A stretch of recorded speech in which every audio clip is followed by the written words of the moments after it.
Good morning বন্ধুরা, তোমরা সকলে কেমন আছো? আশা করি ভালো আছো। আর আমি এই যে সকালবেলা উঠে বরমশাইকে রান্না করে দিয়েছি।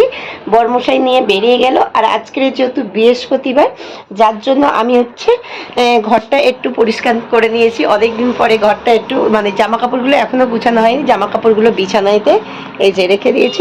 ঘরের মেঝেটা ভালো করে মুছে নিয়েছি, জামা কাপড়গুলো বিছানায় আছে, এখনো তোলা হয়নি। কেন আজকের বৃহস্পতিবার। এদিকে ঠাকুর ঘরে আমি যাব আজকের, যেহেতু আজকের মাকে বলেছি আমি আজকে বৃহস্পতিবার করে আমি ঢুকি, কিন্তু অনেকটা কাজের চাপ থাকলে তখন আমাকে আর হয় না, তখন মাই কাজটা করে দেয়। তা আমি এই যে এখন ঠাকুর ঘরে যাব। ঠাকুর ঘরে কাজ আছে, কেন আজকের বৃহস্পতিবার অনেকটা কাজ। ঠাকুর ঘরে বাসন মাজতে হবে, ঠাকুর ঘরটা পরিষ্কার করতে হবে। আর অন্য অন্য দিনে মাই ওগুলো করে দেয়, কেননা আমার তো সময় হয় না অনেকটা কাজের চাপের কারণে। তা আমি ওই জন্য এমনি অন্য কিছু না, আজকের বৃহস্পতিবার লক্ষ্মীবার, আমাদের বাঙালিদের ঘরে তো তোমরা সবাই জানো যে আজকের লক্ষ্মীবার, যার জন্য আমাদের একটু পরিষ্কার পরিচ্ছন্ন সব দিকেই রাখতে হয়। তাই এই যে আমি চলে এলাম ঘর থেকে। এবার আমি ঢুকবো ঠাকুর ঘরে। আর দোকানে বসে আছে ছেলে। ছেলে দোকানে বসে আছে। কি রে, কি ব্যাপার তোর?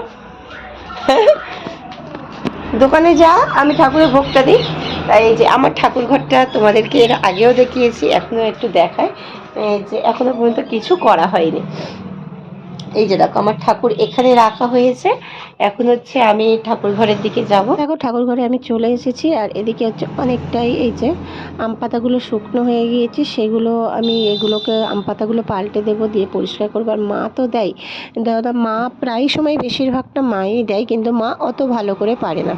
আর আমার ঠাকুর ঘর একটু যেমন তেমন হয়ে থাকলে আমার নিজেরই কেমন লাগে, সেই জন্য আমি বৃহস্পতিবার করে কিংবা যখনই সময় পাই আমিই বলি মা আমি দিচ্ছি। কেননা আমি একটু মনের মতো করে ঠাকুরঘর দিতে ভালোবাসি, কিন্তু আমার তো সেরকম মনের মতো ঠাকুরঘর নেই।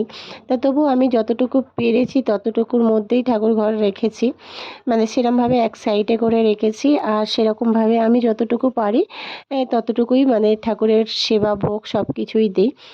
আর আজকের বৃহস্পতিবার বলে ওই জন্য আমি বলি না আমি দেবো, তোমার দিতে হবে না, মাকে বলে দিয়েছি। আর আজকের এখনও পর্যন্ত সকালবেলা রান্না করে বরমশাইকে পাঠিয়ে দিলাম, দিয়ে এখনও আমি আজকের দোকানে যেতে পারিনি। দোকানে যাব, এখন ঠাকুরঘরে ভোগ দেব, ভোগ লাগিয়ে তারপরেই কিন্তু আমি দোকানে যাব। দোকানে তো আমাকে প্রতিদিনই যেতে হয়, কিন্তু বৃহস্পতিবার করে আগে আমি বন্ধ রাখতাম, বৃহস্পতিবার করে খুলতাম না। বৃহস্পতিবার যেহেতু বৃহস্পতিবার সকাল সন্ধ্যা আমি একটু ধূপ ধুনো টুনো দিতে হয়, সেইগুলো দিতাম। কিন্তু কি বলতো, এখন অনেকটা কাজের চাপের জন্য আমাকে বৃহস্পতিবার করেও দোকান খুলতে হয়।